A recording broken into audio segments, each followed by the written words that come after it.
Chambre. Nous avons plus de temps pour la présentation des visiteuses et visiteurs. Nous allons passer à la période des questions. La chef de l'opposition officielle pour la première question. Bonjour, Madame la Présidente. Ma première question est pour le Premier ministre. La semaine dernière, nous avons appris qu'un des ministres du Travail a choisi lui-même des récipiendaires du Fonds pour le développement des compétences. Il y a actuellement une vérification des fonds qui ont été reçus de la part du ministère des Collèges et Universités. La police provinciale de l'Ontario mène une enquête. C'est le même ministre du Travail qui a offert des fonds du gouvernement alors qu'il y a eu une vérification qui a été faite. Quel genre de diligence a été appliquée par le ministère avant d'offrir des millions à cette entreprise? Le ministre du Travail. Merci, Madame la Présidente. Je remercie la députée d'en face pour sa question. D'ailleurs, une des mesures que j'ai présentées en devenant ministre vise à améliorer l'accès à notre programme, à gérer la gestion de risque également des programmes que nous offrons. Nous avons eu les résultats de la vérification beaucoup plus tard plutôt. Nous voulons nous assurer à soutenir la formation de la génération à venir. Ce matin, j'étais sur un site de construction de ponts. J'ai rencontré des récipiendaires de ce fonds de développement de compétences et ils ont pu nous montrer l'excellent travail qu'ils réalisent à Oakville, des personnes qui ont reçu une deuxième chance dans ce système. Voilà les répercussions de ce genre de programme. Nous soutenons les priorités du gouvernement comme le gouvernement l'a déjà dit, nous avons des obligations en matière de financement. Nous devons soutenir nos dépenses en investissement de 2 milliards de dollars. La complémentaire, la chef de l'opposition. Ce ministre du Travail, après la vérification, a offert des fonds à Key Solutions. J'aimerais rappeler le Premier ministre que Key Digital Solutions était une entreprise qui a été qualifiée comme rendement faible. Le ministre a lui-même choisi cette entreprise pour leur offrir des fonds et s'est même vanté dans les médias, puis il allait à Paris. On a pu le voir également aux côtés des dirigeants de cette entreprise. Cette entreprise fait l'objet d'une enquête par la PPO. Alors j'aimerais demander au Premier ministre, après tout ce que nous savons, n'est-il pas temps de licencier votre ministre du Travail? Le ministre du Travail. Madame la Présidente, ce n'est pas correct. Je parlais d'un investissement de Mississauga pour les pompiers et pour les premiers répondants. Nous voulons changer l'économie. Nous sommes menacés par les droits de douane américains. L'IA vient également perturber nos affaires. La députée d'en face ne soutient pas les 18 000 travailleurs dont nous aurons besoin plutôt pour soutenir nos petits modulaires réacteurs. Ils veulent fermer nos installations, mais nous voulons continuer nos investissements pour soutenir nos plans à 2 milliards de dollars. Nous voulons soutenir des programmes qui aideront la génération à venir à pouvoir réaliser les projets de construction que nous avons prévus, des ponts, des voies publiques, des autoroutes pour lesquelles ils se sont opposés, mais nous continuerons d'investir et d'avoir une main-d'œuvre complémentaire. Madame la Présidente, encore une fois, je m'adresse au Premier ministre. Le ministre du Travail ne doit se passer rapidement. Nous avons vu un rapport accablant de la vérificatrice générale. Nous avons vu également une enquête de la PPO. Un ministre qui a été pris la main dans le sac. Le chef du personnel du Premier ministre a dû envoyer une lettre pour demander à garder les choses calmes concernant Key Digital Solutions. Il semblerait qu'il y ait quelque chose de beaucoup plus gros qui se trame et nous avons pourtant un Premier ministre qui continue de soutenir son homme. Alors j'aimerais savoir quand est-ce que le Premier ministre va enfin aborder cette question et ce nuage gris qui plane en haut du gouvernement et licencier ce ministre. Le ministre du Travail. Regardons les projets que nous devons mettre en lumière. Nous aidons les ingénieurs. Ça ne me surprend pas que l'opposition ne soutienne pas nos mesures. Ils ne veulent pas permettre à ces hommes et à ces femmes de travailler. Nous avons vu également leur opposition avec la voie de contournement de Bradford. Ils votent contre nos mesures. Je pense à Chris de Sudbury avec qui j'ai parlé, qui participe à un programme de carpentier. Il a reçu maintenant une autorisation. Je pense également à Ashley, qui arrive à pouvoir opérer maintenant des équipements qui sont importants pour le domaine des apprentis. Nous investissons dans des programmes. Nous avons un gouvernement qui investit pour des infrastructures du 21e siècle et nous n'allons pas nous en excuser. Question, chef de l'opposition officielle. Ma question suivante est également pour le Premier ministre, mais tout d'abord, laissez-moi vous dire que c'est dégoûtant de voir comment est-ce que le ministre utilise des exemples pour justifier ses actes. Nous avons entendu les travailleurs de l'acier, notamment à Algoma, à Mississauga, à Peel, les travailleurs automobiliers, à Oshawa. Les personnes sont terrifiées. Et je suis sûre que vous avez entendu des personnes dans votre circonscription qui sont également terrifiées. Des emplois disparaissent dans plusieurs domaines. Et pourtant, nous avons un gouvernement qui continue d'utiliser ce fonds pour le développement des compétences comme une manière de pouvoir favoriser leurs amis et les initier. C'est dégoûtant. Voilà ce que disent les gens. Les clients de la campagne du Premier ministre ont reçu des millions de dollars. Est-ce une coïncidence? Je ne pense pas. Des propriétaires de clubs ont reçu 11 millions de dollars. Combien d'emplois permanents? Emplois permanents à temps plein ont été créés en offrant l'argent des contribuables et les amis et proches du Premier ministre, le ministre du Travail. Encore une fois, c'est malheureux de voir que la chef de l'opposition n'arrive pas à nommer un programme, un travailleur qu'elle mentionne, parce qu'elle n'a pas réalisé de visite dans ces secteurs. Plusieurs syndicats ont dit qu'on n'était pas les bienvenus sur leur site. À cause de ce qu'elle dit, nous voulons pourtant former les travailleurs pour les emplois de demain. Nous réalisons des investissements dans les programmes qui lui permettront d'utiliser des équipements flambant neufs. Ce matin, j'ai pu donner la deuxième chance à des jeunes. Nous avons établi des collaborations avec des partenaires pour pouvoir permettre aux personnes d'avoir accès à des emplois bien rémunérés, mais des plans auxquels l'opposition s'oppose toujours. Des plans qui permettront de construire de nouvelles infrastructures, une nouvelle centrale nucléaire, mais s'y oppose. Nous voulons permettre à la génération future de pouvoir avoir accès à ces emplois, notamment à des métiers spécialisés. Nous n'allons pas nous en excuser. Complémentaire, chef de l'opposition. J'ai visité plusieurs centres de développement de compétences, mais je ne suis pas allée dans le strip club qu'ils ont financé. À Sault-Sainte-Marie, à Oshawa, à Hamilton, les personnes reçoivent des avis de licenciement, alors que le Premier ministre laisse voir des personnes quitter la province pour aller travailler dans le sud. C'est un désastre. En plus de cela, il y a beaucoup de frustration chez nos personnes. Les libéraux avaient un scale sur le plan de l'emploi. Le gouvernement a parlé de caisses noires utilisées par les libéraux. Nous nous souvenons de tout cela. Mais quand est-ce que le gouvernement va proposer un plan qui permette d'œuvrer pour les personnes de l'Ontario? Le ministre du Travail. Plus de 100 000 emplois ont été créés grâce à notre fonds. Lorsqu'on voit des projets jugés comme faibles en matière de rendement, en tant que ministre, nous devons aider les infrastructures, nous devons mener des évaluations, nous devons regarder quel travail se fait sur le terrain. Nous avons des ingénieurs qui sont en activité, nous avons des charpentiers. Nous avons également des personnes que j'ai rencontrées ce matin. Nous réalisons des investissements importants pour pouvoir soutenir la génération à venir.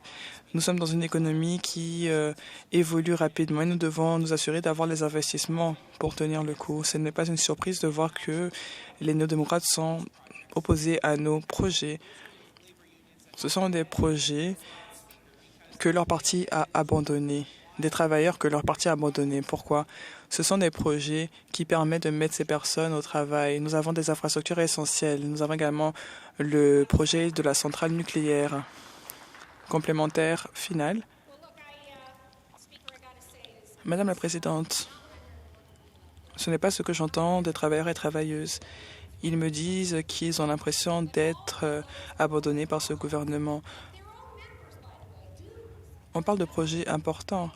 Ces députés investissent dans des centres de formation, dans plusieurs projets. Mais tous ces projets sont maintenant suspects.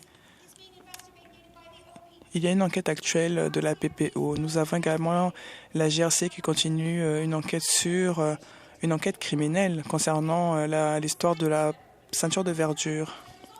Nous avons également la place de l'Ontario. Tout ce que le gouvernement touche devient un scandale. Alors j'aimerais savoir pourquoi est-ce que le Premier ministre ne veut pas licencier ce ministre. Est-ce que c'est parce que c'est son meilleur bras droit, ou son bras droit plutôt préféré? La parole au député de Baie-de-Quinte. Merci Madame la Présidente. Je remercie la chef de l'opposition pour sa question. Je suis ravie de prendre la parole et de défendre nos résultats en matière de création d'emplois. Nous avons créé plus d'1 million d'emplois dans notre province depuis 2018. Nous avons créé des centaines de milliers d'emplois durant le premier trimestre de cette année. Entre juin et septembre, nous avons créé des milliers d'emplois. En octobre, 4 500 emplois juste en ce mois. Nous avons investi 30 milliards de dollars pour pouvoir aider les entreprises à faire face aux droits de douane des Américains. 600 millions de dollars pour investir en Ontario. 500 millions de dollars pour les minéraux essentiels. Quel est votre plan? Votez contre nos plans. Quelle est la meilleure vision selon vous pour les personnes de l'Ontario?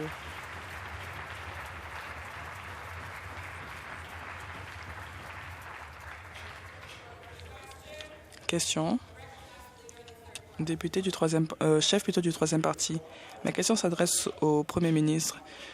Je ne sais pas comment se passent les choses chez vous, mais chez moi, les dimanches, c'est la journée spéciale soccer. Ma femme regarde la télé toute la journée. Elle est une femme invétérée des Miami Dolphins. Elle a dit, je n'en peux plus, ils ne peuvent pas s'arrêter. Je lui ai dit, mais de quoi parles-tu? Elle m'a dit de ces annonces concernant l'Ontario. Je lui ai dit, Linda, s'il te plaît, calme-toi. Ce n'est pas vrai. Le Premier ministre protège un emploi, l'emploi du ministre du Travail. Pourquoi est-ce que c'est le seul emploi que le Premier ministre protège, à savoir le poste du ministre du Travail? Le ministre du Travail. Madame la Présidente, nous avons des menaces provenant des États-Unis concernant les droits de douane qui ont des répercussions réelles sur les travailleurs de notre province. Nous choisissons donc d'investir dans des projets critiques. Nous voulons créer les conditions pour diminuer les taxes, ce qu'ils ont refusé de faire lorsqu'ils étaient au pouvoir. Ils ont fait augmenter les taxes, ils ont fait fuir les emplois manufacturiers de nos collectivités et nous attirons encore une fois ce genre d'opportunités. Nous avons un Premier ministre qui œuvre pour les travailleurs. Nous voulons travailler dur avec nos partenaires pour pouvoir attirer les travailleurs et protéger nos emplois.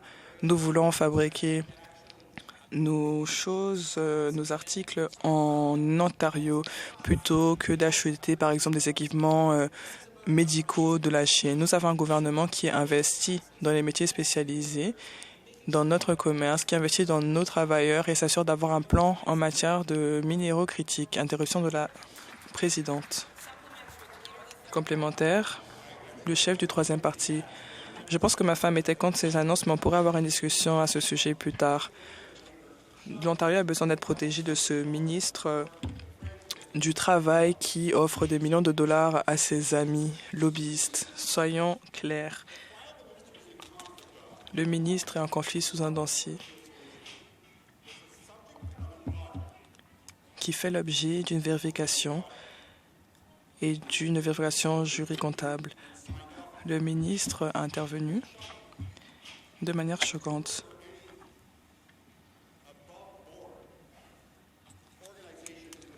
Est-ce que le ministre travaille pour une entreprise? Si c'était le cas, il serait licencié. Ma question est de savoir pourquoi est-ce que le Premier ministre de l'Ontario protège le ministre du Travail. Le ministre du Travail. Comme je l'ai dit, nous investissons dans des projets qui soutiennent le fait de bâtir notre province. De notre côté, nous voulons soutenir des projets qui permettront d'avancer dans notre province, d'avoir les infrastructures nécessaires. Nous voulons protéger les premiers répondants de notre province. Nous voulons investir dans des projets des partenaires commerciaux. Je parlais par exemple de charpentiers. J'ai participé en cette fin de semaine à une annonce où nous avons eu des homologues fédéraux qui étaient présents, qui ont soutenu le plan du Premier ministre visant à soutenir notre main-d'œuvre. Pourquoi est-ce que ces députés soutiennent notre gouvernement? Parce que nos projets permettent de créer des emplois. Nous avons une vision de créer une nouvelle centrale nucléaire, de pouvoir tirer profit des minéraux essentiels du Nord et d'aider les personnes comme Jennifer grâce à notre fonds pour le développement des compétences. Nous avons un Premier ministre qui a un plan de construction. Nous pensons aux hommes et aux femmes de notre système. Nous voulons les mettre au travail et créer de meilleurs emplois avec de meilleurs salaires. Le chef du troisième parti, des millions de dollars ont été investis dans un strip club, dans une boîte de nuit. Qu'a-t-il à répondre à cela? La question qu'il faut se poser, c'est le poste que protège le Premier ministre est son propre poste parce qu'il veut protéger le ministre du Travail. 2,5 milliards de dollars, c'est le scandale de ce FDC. Nous nous rappelons du scandale de la ceinture de verdure. Tous les chemins mènent au bureau du Premier ministre. Le gouvernement avance des subventions à des boîtes de nuit, à leurs lobbyistes, aux initiés de leur parti. Ce sont tous des amis du Premier ministre. Alors, la question que je me pose, est-ce que le Premier ministre ou est-ce que son cabinet, ou plutôt son bureau, est intervenu au nom des entreprises qui ont été catégorisées comme à rendement faible? Oui ou non? Le ministre du Travail. Madame la Présidente, non. Il minimise les travailleurs avec leurs propos. Ce député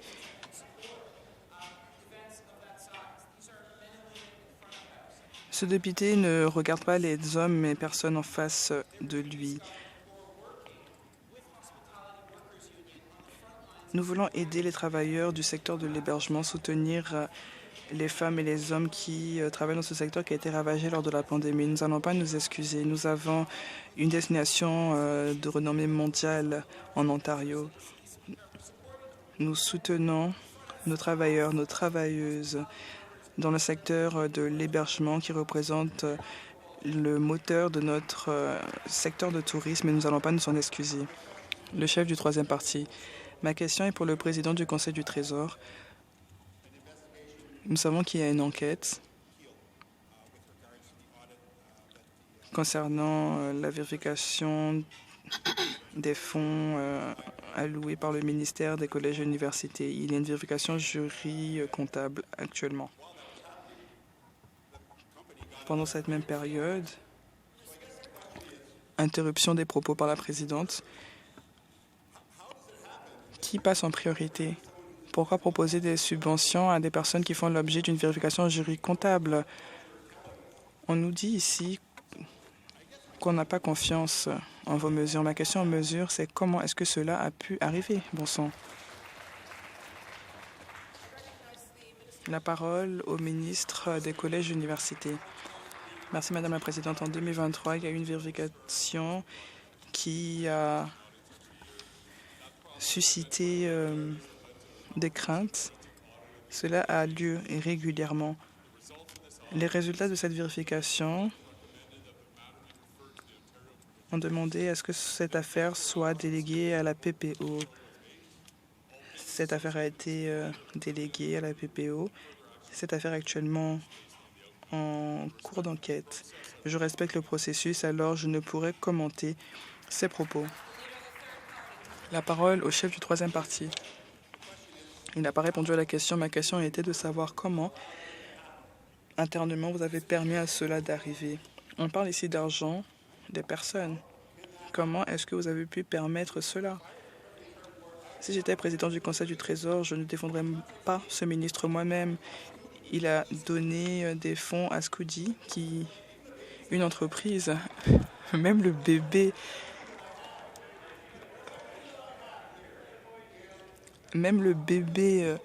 n'est pas content. Comment est-ce que les personnes de l'Ontario peuvent avoir confiance au président du Conseil du Trésor lorsqu'il s'agit de protéger leurs intérêts alors qu'il y a une entreprise qui fait l'objet d'une enquête qui reçoit des subventions de ce gouvernement? J'aimerais avoir une réponse à ma question.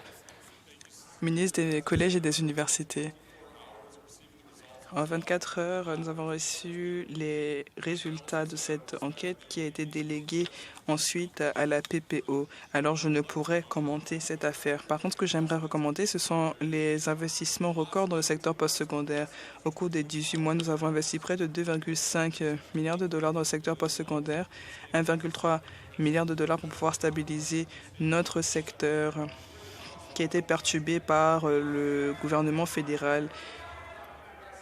Nous avons investi des milliards de dollars dans le budget de 2025, mais vous avez voté contre nos mesures. 750 millions de dollars étaient alloués à nos programmes de STEM. Cela nous a permis d'ajouter de nouvelles places dans nos programmes d'études. Nous continuerons à aider le secteur, tandis que vous continuerez à pointer du doigt tout ce sur quoi nous devrions nous atteler. Chef du troisième parti, je m'adresse encore une fois au ministre. Pourquoi investir 2,5 millions de dollars dans votre FDC alors qu'il y a plusieurs membres du secteur des collèges et universités qui ont perdu leur emploi? Vous ne devriez pas être content. La question est comment est-ce qu'une entreprise qui fait l'objet d'une enquête, qui fait l'objet d'une vérification jury comptable, reçoit des subventions? Est-ce que le député pourrait répondre à cette question?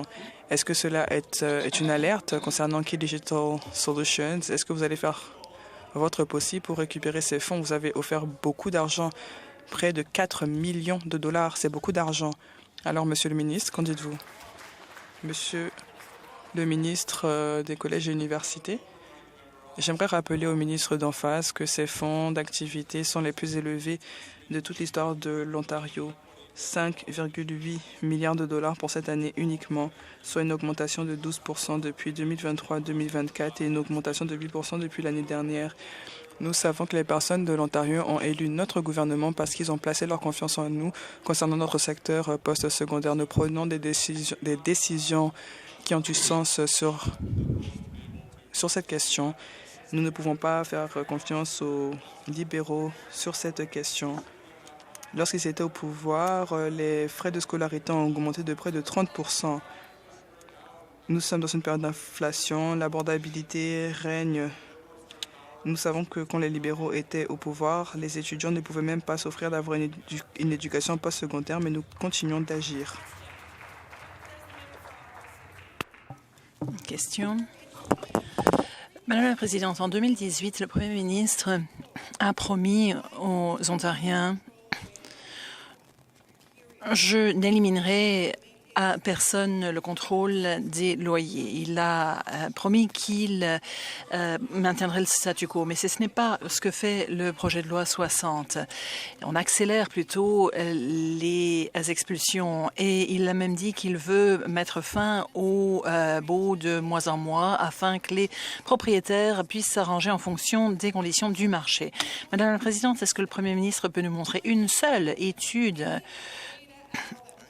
une statistique qui montre que le fait d'expulser plus de personnes de leur logis plus rapidement permettra de construire une unité de logement supplémentaire? Le ministre du Logement. Merci, Madame la Présidente. Ce que l'opposition ne veut pas admettre, c'est que les loyers sont à la baisse parce que, grâce à nos mesures, Madame la Présidente, depuis 2022, nous avons vu 51 000 nouvelles unités en début de construction, 38% depuis l'année dernière de plus. Madame la Présidente, avec l'offre vient la compétition et la compétition réduit les loyers. On voit un record bas depuis 40 mois en fait en termes de loyers. Nous rééquilibrons le conseil des locataires depuis trop longtemps. Il n'y a pas eu cet équilibre. Nous protégerons toujours les plus vulnérables avec un conseil équilibré. Député d'Ottawa Centre.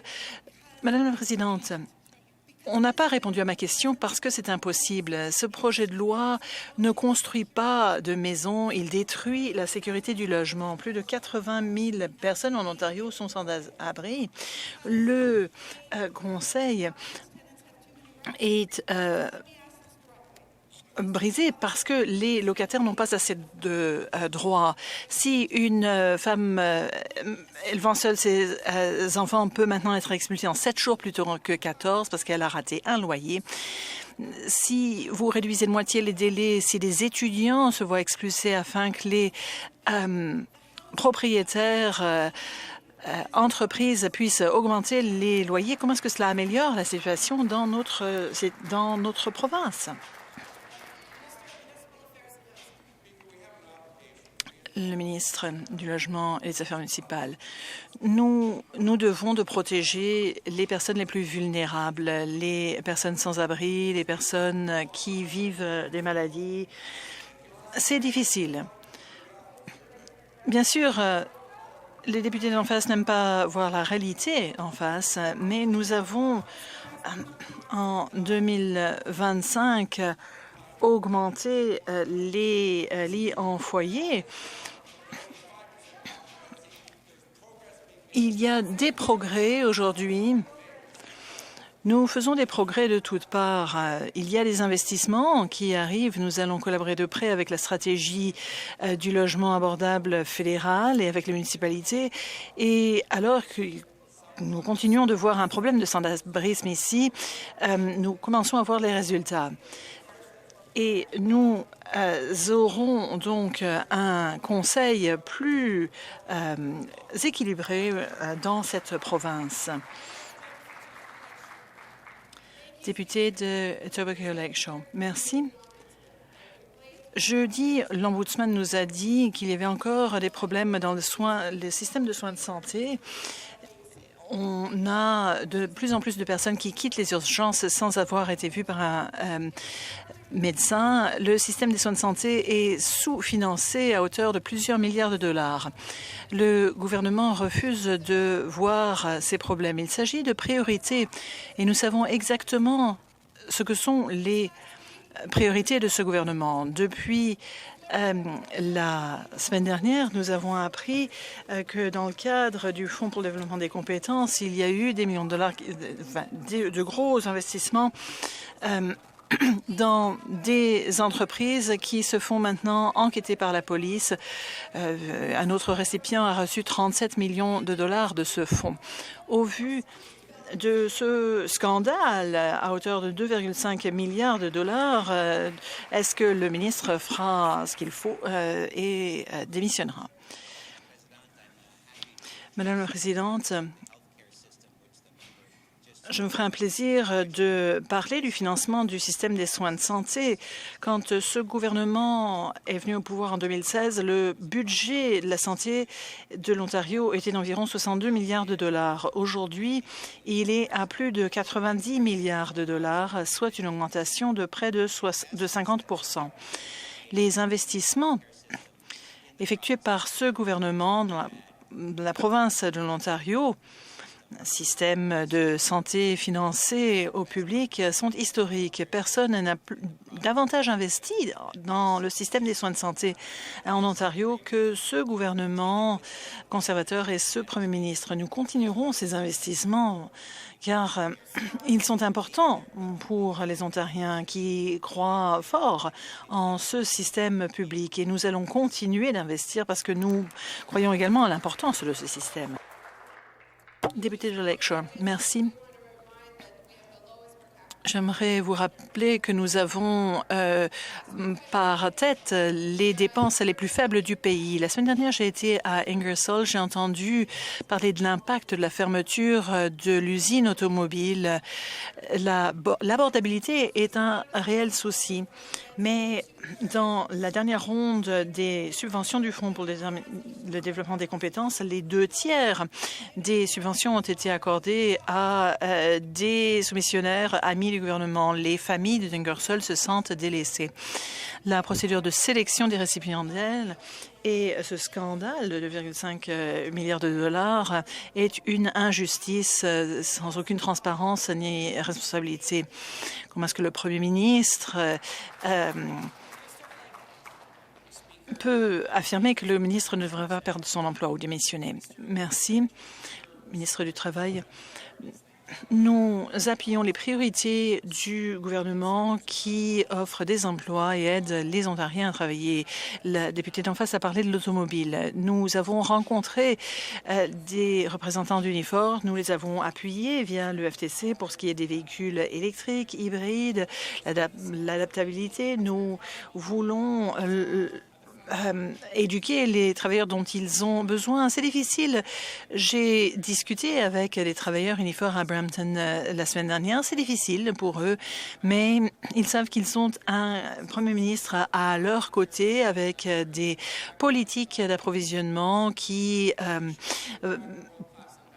soutiennent la province. Il y a plus de 50 milliards de dollars d'investissement à l'appui du secteur automobile. Il nous faut travailler avec les partenaires syndicaux pour améliorer la formation. Nous investissons dans les centres d'action. Nous avons été réactifs à la refonte de ce programme pour répondre à leurs besoins. Question, député de Carleton. Merci, Madame la Présidente. Ma question s'adresse au ministre des Finances. Madame la Présidente, partout en Ontario, les gens veulent que notre économie continue de s'améliorer, de croître. Ils veulent des emplois, ils veulent que le gouvernement soit à leur côté face aux menaces mondiales. Nous voyons tous les menaces, nouvelles menaces tarifaires du président Trump, les pressions sur nos entreprises, nos travailleurs. La semaine dernière, notre gouvernement a publié une déclaration économique et un plan pour protéger l'Ontario, pour promouvoir la croissance de notre économie. Est-ce que le ministre peut expliquer comment est-ce que cette déclaration de l'automne protégera les entreprises et les travailleurs face à ces menaces? Député de Peterborough. Madame la Présidente, un petit retour en arrière, si je peux me permettre. Au printemps, nous avons publié notre budget 2025-26 avec de très belles mesures. Et la semaine dernière, nous avons, via la déclaration économique d'automne, informé les Ontariens sur ce qu'il en est. On parle ici d'accélérer la croissance de l'économie ontarienne via notamment le Fonds pour le développement des compétences. Nous voulons nous assurer que les entreprises ontariennes soient prêtes et soient équipées pour continuer la lutte contre les droits douaniers du président Trump. Nous avons aussi le crédit d'impôts pour les entreprises qui réinvestissent dans l'Ontario pour continuer à alimenter l'économie ontarienne. Question secondaire du député de Carleton. Merci, Madame la Présidente. Merci pour cette réponse. Nous savons tous que la force de l'Ontario vient de notre industrie et de nos travailleurs, l'acier, l'automobile, les technologies de l'information et tant d'autres qui appuient des communautés, des régions, des familles entières. Mais il y a toutes sortes de pressions, l'augmentation de l'inflation, les pressions du sud de la frontière. Tout cela a un impact fort sur les industries. Les gens veulent se sentir protégés, veulent que leur gouvernement continue de les appuyer quand l'économie va mal. Est-ce que vous pouvez expliquer comment est-ce que le gouvernement protège notre économie face à toutes ces menaces? Député de Cowassa. Oui. La raison d'être de cette déclaration financière, c'est de s'assurer que l'Ontario soit l'un des meilleurs endroits où investir partout au monde. Nous protégeons les emplois. Pensez à Darlington. 18 000 postes ont été créés dans la construction. L'Ontario est le leader mondial des petits réacteurs. Pensez aussi à Algoma Steel. L'industrie de l'acier a subi le choc des droits douaniers. Nous protégeons les travailleurs d'Algoma. Nous ferons tout pour que l'Ontario reste forte et nous faisons tout cela en ayant une approche équilibrée. Demandez-le aux agences de crédit. Nous avons vu notre cote augmenter. Pour raison. Merci. En 2018, votre gouvernement a mis à la porte tous les arbitres pour les locataires et les propriétaires. Nous avons dans le nord-ouest de la province une clinique qui fait du très bon travail, mais c'est une organisation parmi tant d'autres qui demande le retrait du projet de loi 60 parce qu'il fait des locataires un bouc émissaire. Nous voulons que à la fois les propriétaires et les locataires puissent être entendus. Honte à vous quand vous ne nous avez pas appuyés alors que nous voulions investir pour résoudre cette situation qui nous avait été léguée par le gouvernement précédent. Nous avons augmenté le nombre d'administrateurs pour aider le flux des dossiers l'année dernière. 106 000 cas ont été entendus, 80 000 l'année précédente. Nous avons réduit les arriérés de dossiers de 80 %. Nous sommes presque arrivés à rattraper le travail en retard. Quand nous avons doublé le nombre de ces arbitres, ils sont formés, ils siègent maintenant, mais ce parti d'en face n'a rien appuyé de tout cela.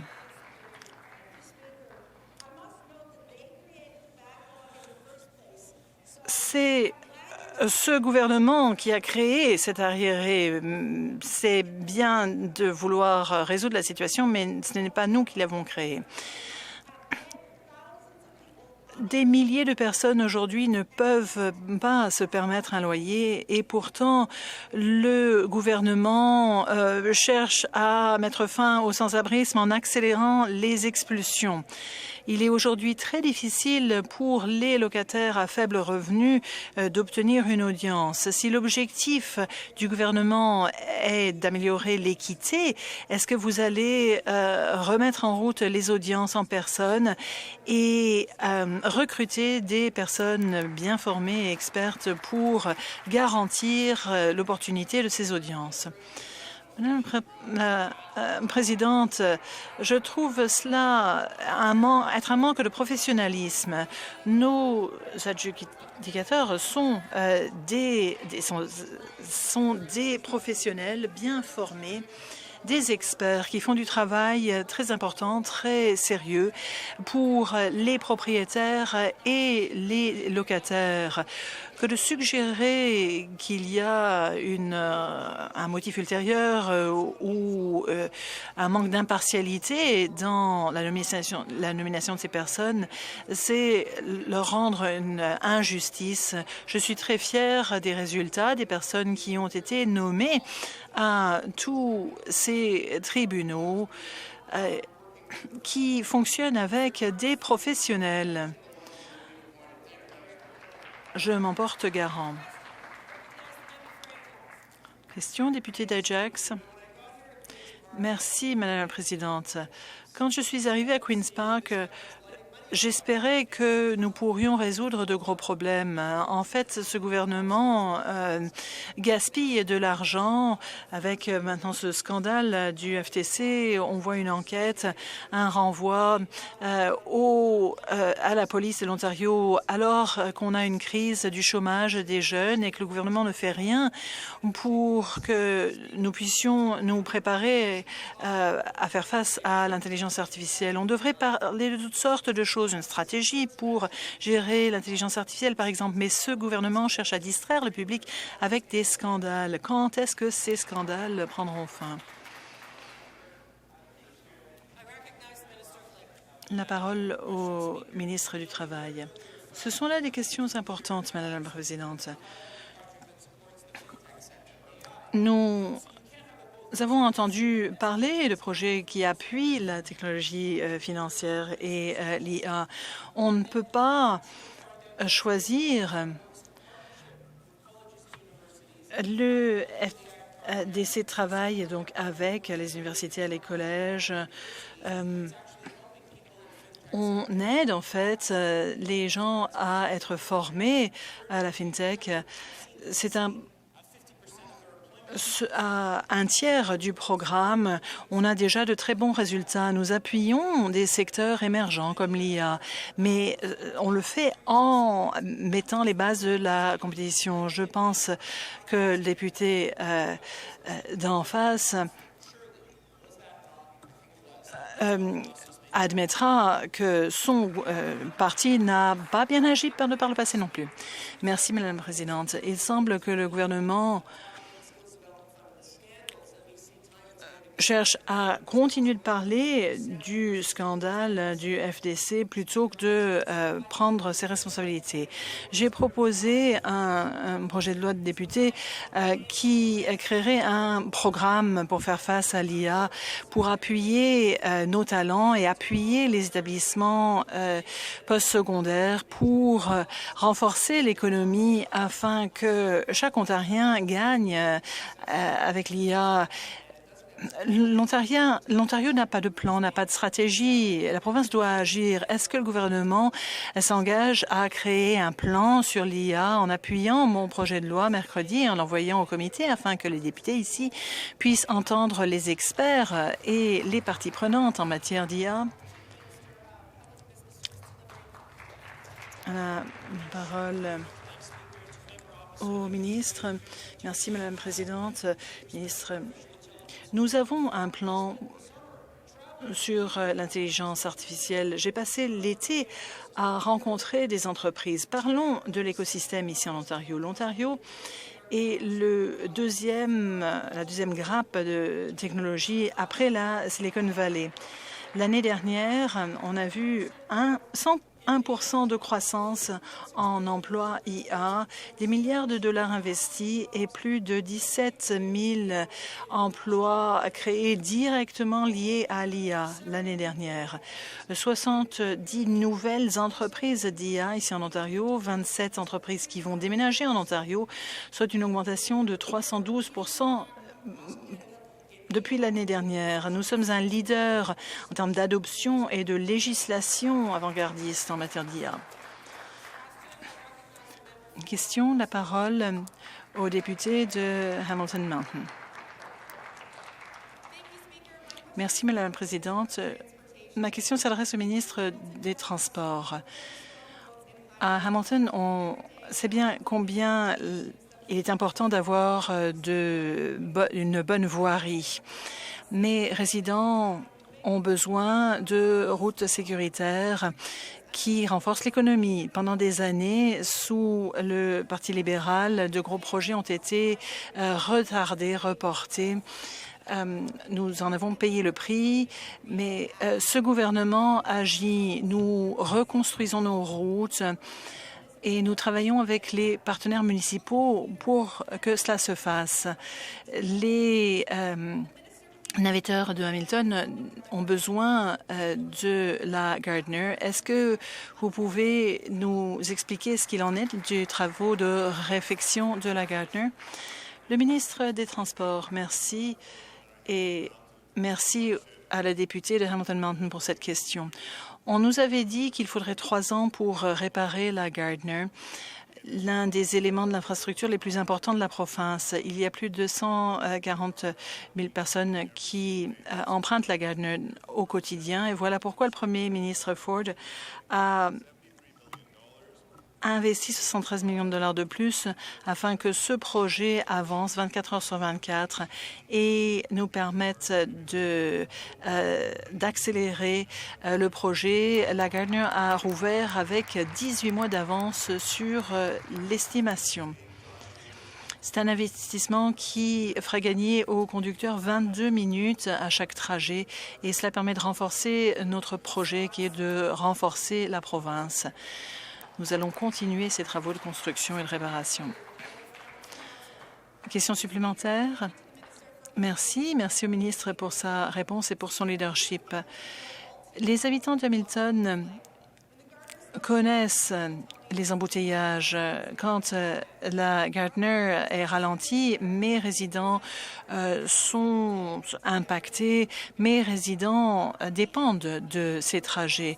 Contrairement aux néo-démocrates et aux libéraux, nous savons que les embouteillages ont un impact réel sur la vie quotidienne.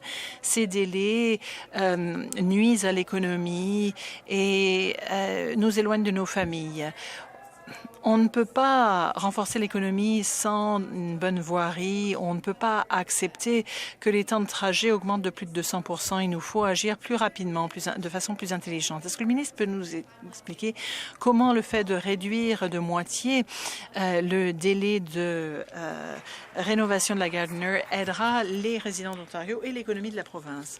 Merci. Les études avait suggéré que ce projet coûterait plus de 273 millions de dollars au fil des années. Voilà pourquoi nous avons agi avec des travaux 24 heures sur 24.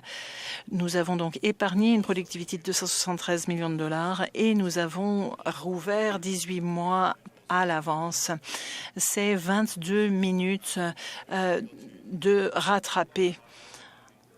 Les embouteillages coûtent à l'économie 56 milliards de dollars. Voilà pourquoi nous continuons ce plan d'investir 100 millions de dollars entre les projets de transport en commun et d'autoroutes, que ce soit le projet de rail rapide à Hamilton ou d'autres projets d'infrastructure le long de la QEW.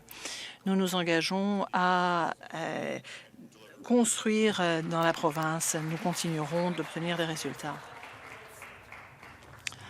Une députée de London North Centre. Une question pour le Premier ministre. On n'a pas eu de pourparlers entre le ministre Joly et GM. Au niveau fédéral, au moins, on a fait comme si on s'intéresser aux travailleurs, mais rien de la part de ce gouvernement. Qu'est-ce que ce gouvernement a fait pour appuyer les travailleurs? Ils méritent bien mieux qu'un gouvernement qui choisit le silence plutôt que de les appuyer. Madame la Présidente, les droits douaniers du président Trump causent l'incertitude partout au pays.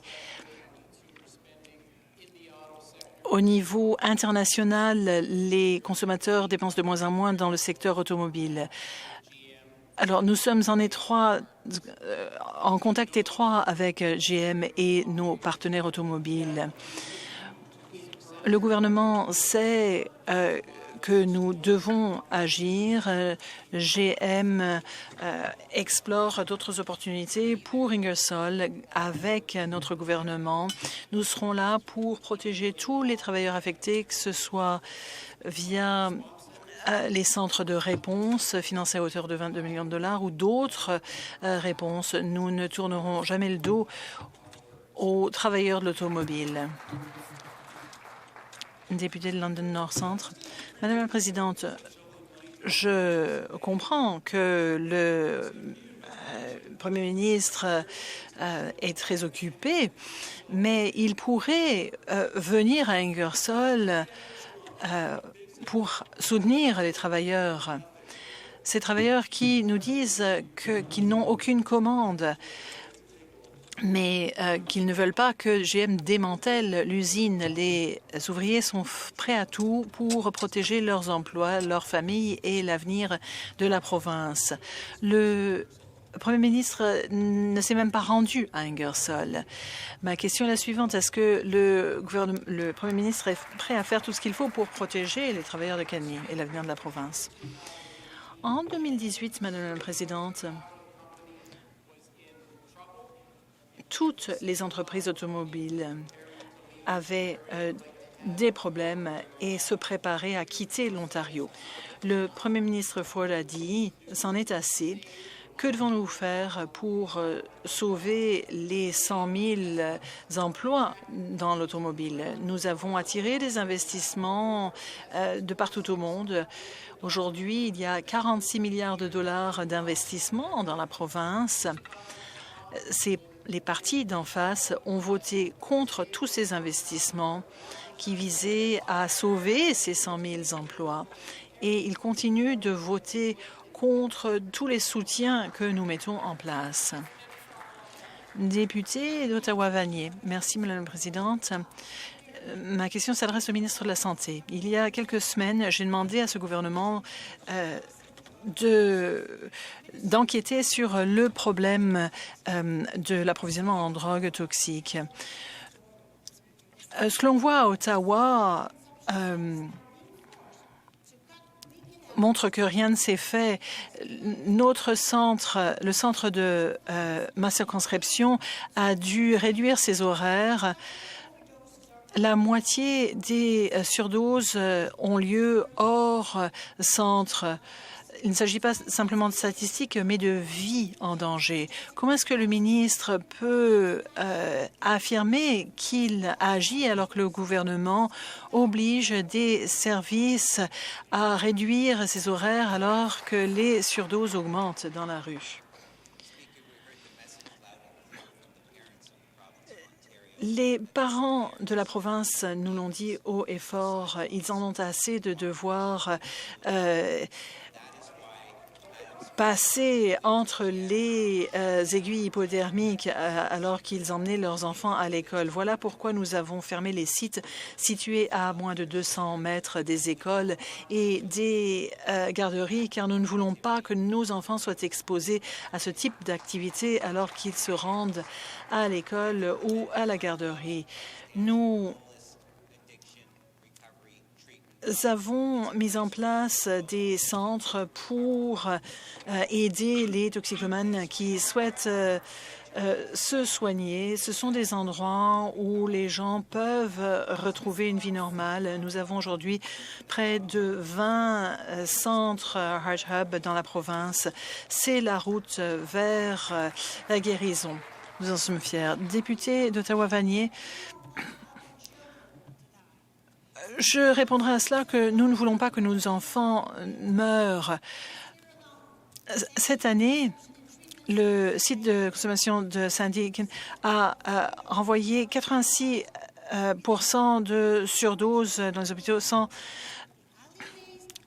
ces services, ces surdoses auront lieu dans la rue ou en public. Cela augmentera la pression sur les hôpitaux ainsi que les petites entreprises. En attendant, le gouvernement gaspille 2,5 milliards de dollars avec son fameux fonds FDC. En octobre, j'ai appris que si les services de traitement sont affaiblis, c'est la communauté qui paiera les frais. Et c'est ce qui se passe. Est-ce que le ministre reconnaîtra que le fait de réduire les horaires sans améliorer le soutien, ce n'est pas une solution et acceptera enfin d'investir pour une meilleure stratégie avant que moins de vies ne soient perdues? Ministre associé de la Consommation. Merci beaucoup. Ces sites de consommation supervisée sont comme une porte tournante et nous voulons éliminer tout cela. Arrêter les échappatoires et arrêter ce système qui offre des outils aux consommateurs.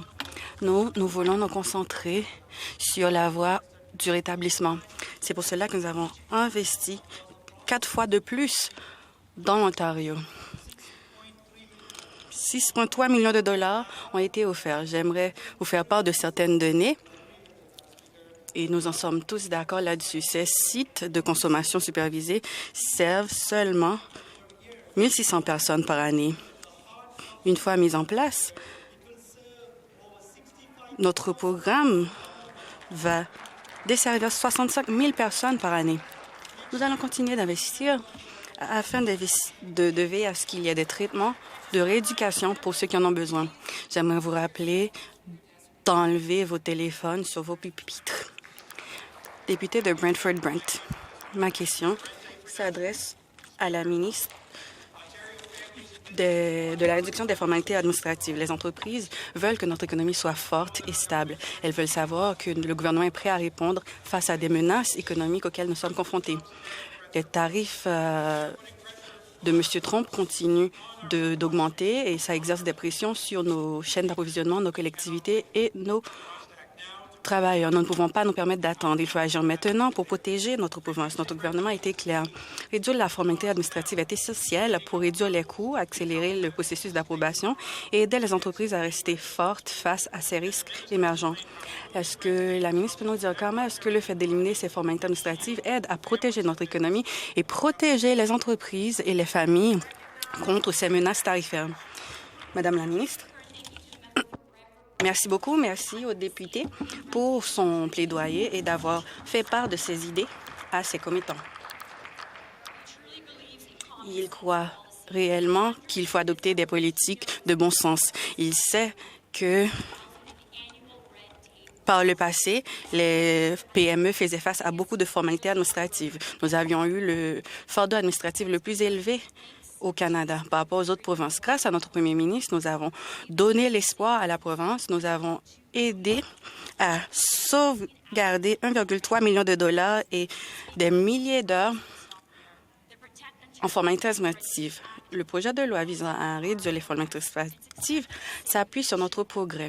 Ça permettra d'économiser 5 millions de dollars additionnels et des milliers d'heures additionnelles pour les entreprises ontariennes. C'est ainsi que nous protégeons cette province en éliminant les formalités administratives et en priorisant notre population. Député de Brantford-Brant. Merci. Merci à la ministre de son leadership. Le gouvernement libéral précédent, qui a été appuyé sur toute la ligne par les néo-démocrates, a rendu la province moins concurrentielle. Ils ont réduit les services, ils ont fait fuir les emplois en dehors de la province. Les familles et les entreprises en ont fait les frais. Mais aujourd'hui, notre gouvernement fait l'opposé. Nous éliminons les formalités administratives, nous accélérons les services, nous protégeons les gens face aux menaces émergentes, y compris les menaces tarifaires américaines. Notre leadership aide à changer la vie des gens et à rendre la vie plus facile pour nos travailleurs et également à renforcer notre économie. Est-ce que la ministre peut nous expliquer comment est-ce que le gouvernement, en réduisant les formalités administratives, aide à protéger les familles, les travailleurs et notre économie? Réponse. Merci. Sous le gouvernement libéral précédent, il y a eu plusieurs arriérés et des emplois ont été délocalisés. Ceux qui étaient les plus vulnérables ont été délaissés. Grâce à notre gouvernement et nos ministres, aujourd'hui, il y a des prestations qui sont offertes aux gens. Par le passé, il y avait eu des coupures, mais grâce à notre ministre, les prestataires vont garder chaque dollar qu'ils vont recevoir. Ça représente 200 $ de plus par mois. Nous redonnons l'argent des contribuables à leur poche. Nous prenons soin des personnes vulnérables et nous priorisons la population.